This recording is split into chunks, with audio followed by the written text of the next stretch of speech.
Oh, what's up, guys? Is cable and satellite TV dead? No. No? Well, is it dying? Yes, very much so. Yeah, we seem to think so. With the growth of options popping up online for you to consume all of your entertainment, the question keeps getting raised. Is there any reason to keep your subscription to your service provider or just go internet only? Especially with the news that a Time Warner-Comcast merger is on the horizon, it seems more and more like the end of consumer freedom when it comes to cable specifically.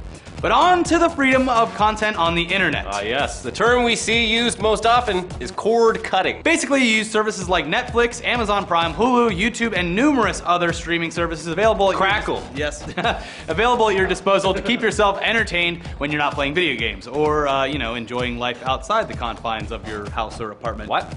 Yeah, exactly. Scary out there. But now with other major networks throwing their hat in the ring, it's becoming more tangible than ever. Just yesterday, HBO announced that they would be offering the HBO Go service as a standalone streaming service and that you won't need a cable or satellite subscription to take advantage of their vast library. Woo! We did it! Yes! On the heels of the announcement from HBO, CBS announced today that they are also doing a subscription-based streaming service called CBS All Access. That'll be $5.99 a month, which is doable, yeah. It'll give you streams of broadcasts from the 14 stations that they own, as well as a massive back catalog of episodes from throughout the network's history. You're telling me every episode of Everybody Loves Raymond in one place? What? Do I Yes. get NCIS? I think you get NCIS. What about CSI? You get all of the Yeah. crime murder porn shows. Bing Bong Theory? I think you can watch all the seasons of Gilligan's Island too if you Oh my if you God, so choose. sign me up. It seems like for years now, most people have wanted a sort of pick and choose model for cable and satellite TV. Why are you paying such a high premium for hundreds of channels that you never watch? Just this past year, there was a huge shakeup locally with Time Warner because they retained exclusive rights to all LA Dodgers baseball games.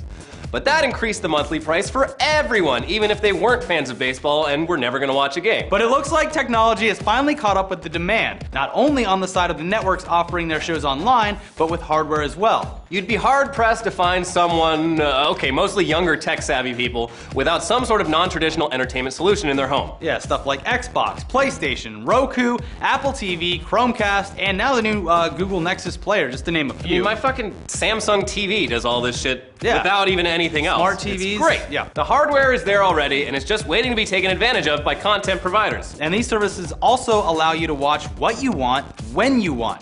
You're not held back by what's currently on their schedule or worrying about scheduling recordings or how much space is being taken up on your DVR. Dumb. Yes. It's instantly consumable whenever you want it.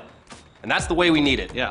We think that in the future it will provide better content overall because of the way we consume. There won't be any more, well, it's Thursday night, let me just turn on NBC and see what they throw at me. Shows will have to stand on their own merits, and they'll have to be good so that you will seek them out and watch their seasons. Yeah, also it may hopefully be easier to take chances on shows that might not otherwise exist. Although Amazon Prime's pilot program didn't really have any real winners that we saw for the first time around. No. The idea that networks could pilot a show and put it up for the viewer to decide what shows are great or not is certainly interesting. Yeah, the way that they would do that. It would be great if they could just pop something on and be like, are people watching it? Should we make it into a full season? And they don't have to rely on fucking Nielsen ratings or any of that bullshit, which is highly inaccurate. Yeah. The studios will know exactly what demographics are watching which shows, and they can correctly sell user-specific ads on those shows and make more money. Everybody wins. Of course, coming from a generation of Netflix users, no one here wants to see ads on a premium service that we already are paying for. We're looking at you, Hulu Plus. God damn it, Hulu Plus. You could be so much better. It seems like the only reason to keep that cable or satellite subscription is for live sports. The Watch ESPN app still requires a cable subscription to log in. Who knows, maybe that'll change the HBO, the way HBO Go is going and everything like that.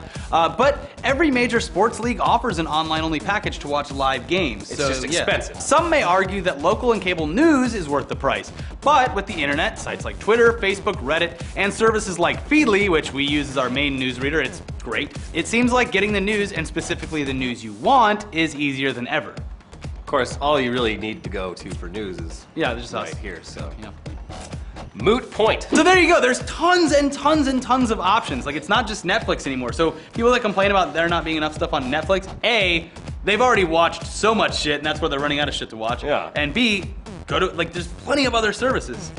Most big networks, cable networks, allow you to watch at least some of their Yeah, content if they have online. a new show, they'll put 2 episodes. And they have ads on there. Things are changing very quickly. Yeah. So what will the next 5 years look like? Will the two-headed monster of Time Warner and Comcast offer a la carte packages like we've been asking for the last decade? Probably not. No. Innovation will most likely come from Silicon Valley. Those fuckers have been dragging their feet in the sand for Yeah. so damn long.